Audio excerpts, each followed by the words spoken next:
What's up, guys? Welcome to my kitchen.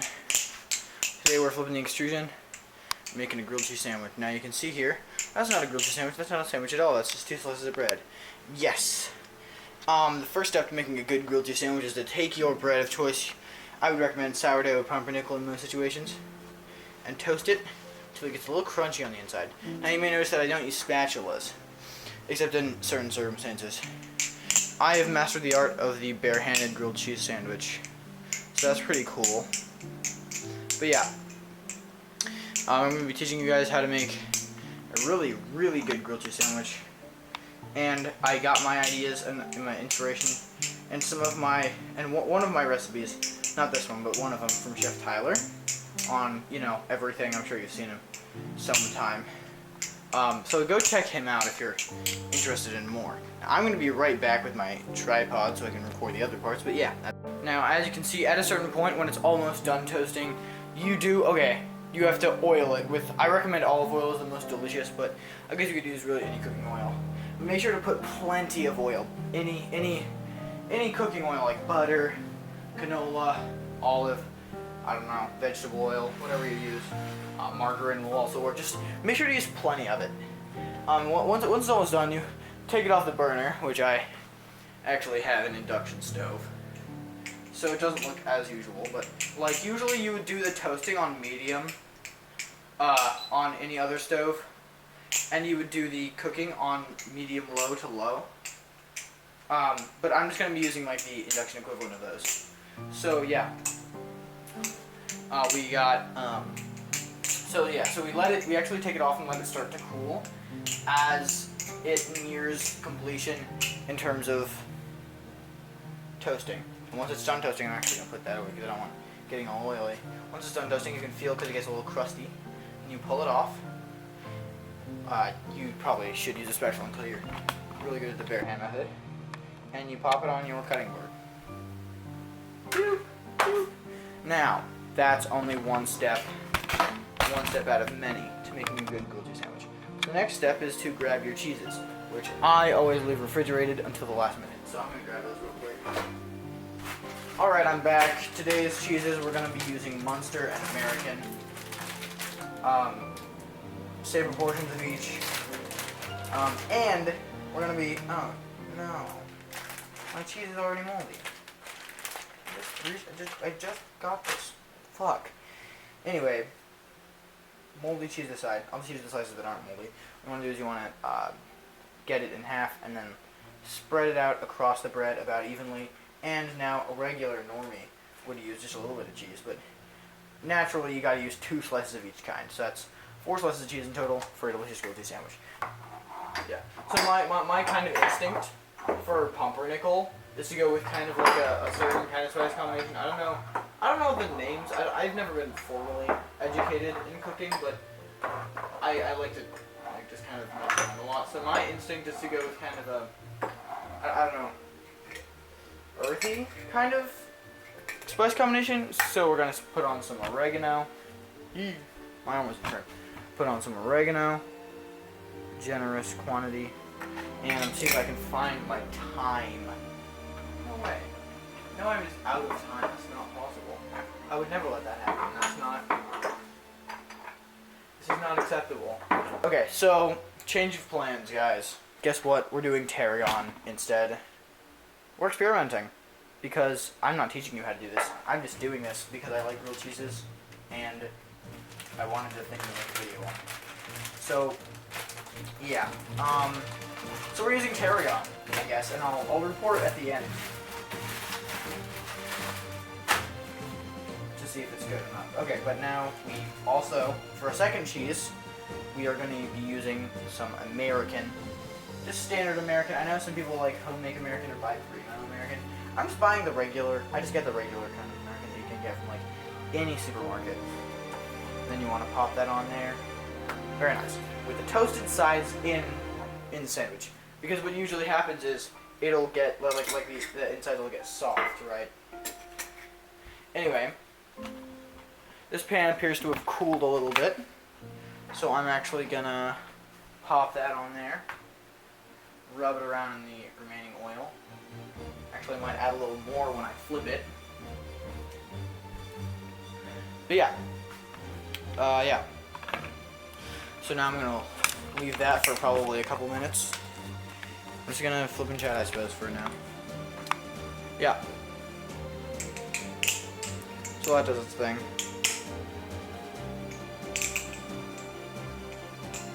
Oh wait, this is zoomed in, isn't it? There we go, that's a little better. Now I can actually see what I'm doing, and so can I. Oh, ow. I would have just cut myself if that was a live blade. Fun fact, I'm actually not looking at my hands, I'm looking at the camera screen right now.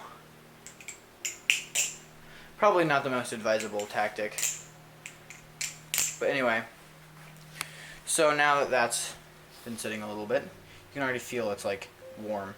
I'm going to slide this whole situation over onto the burner again.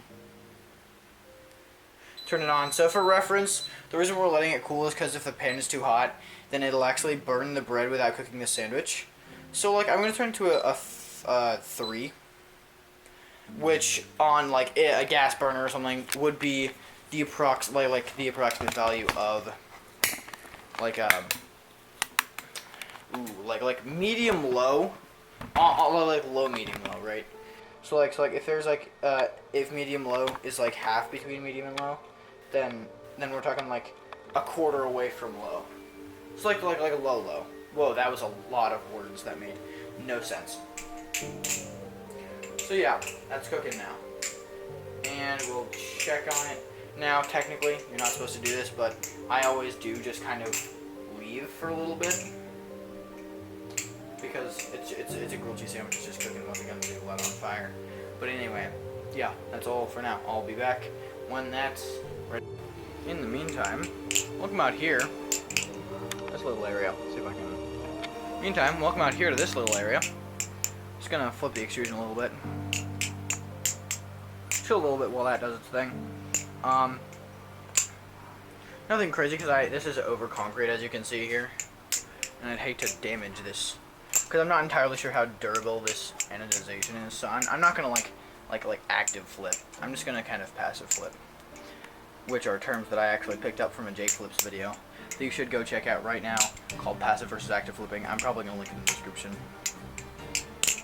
Oh, I just like to marvel at how pretty this thing is. I mean, just look at it. The purple is beautiful. The blade contour is so cool looking, and just everything, just the design is just so awesome visually. It's visually stunning. And after, I think it's been 2 days of flipping, the sandpaper texture has almost fully worn down, and it now just feels great to flip. Like we got grip, but not too much grip, and it's not like sandpapery in the slightest. Or I mean, it's just a little bit. It's still a little hard to 0G on this thing. It's easier to 0G on the Chaplin on the Canyon for sure. I mean, but anyway, yeah.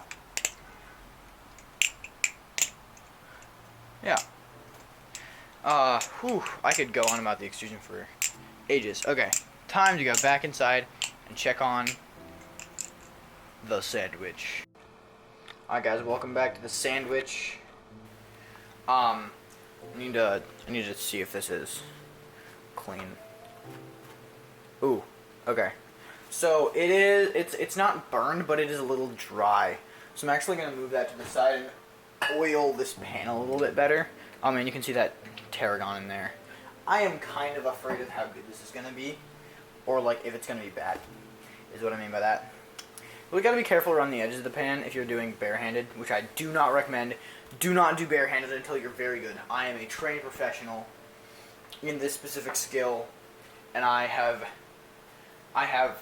been practicing a long time. Do not just try this. Please. Do not get this video taken down by YouTube by like reporting it and complaining, oh, this guy said to do this barehanded.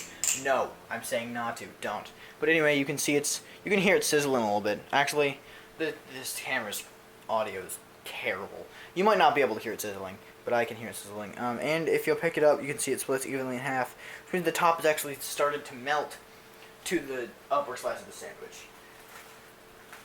These are all like visual and audio cues that you can use to see how done your sandwich is, which will help you get the perfect grilled cheese.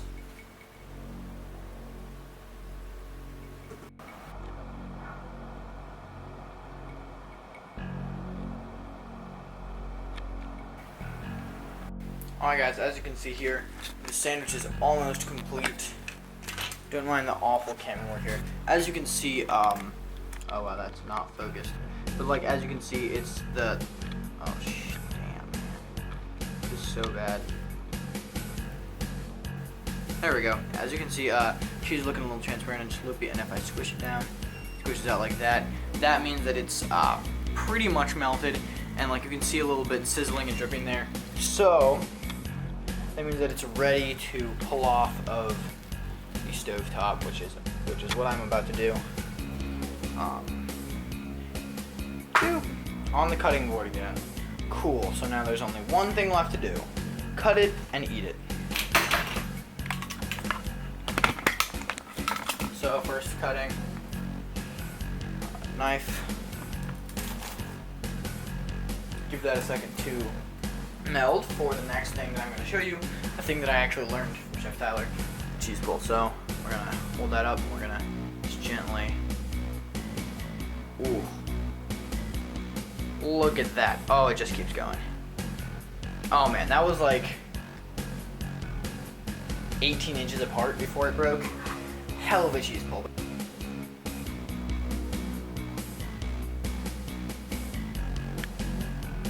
Taste test today. We got this oregano tarragon grilled cheese sandwich with American and Muslim cheeses.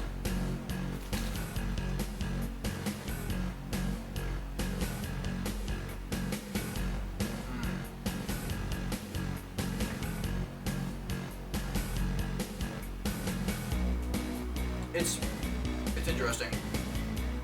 The pumpernickel definitely goes well with the oregano and the cheeses. The tarragon is a little bit sweet, which complements the oregano kind of, but I don't know, it's a little strange. 8.5 out of 10, very crunchy, would eat again.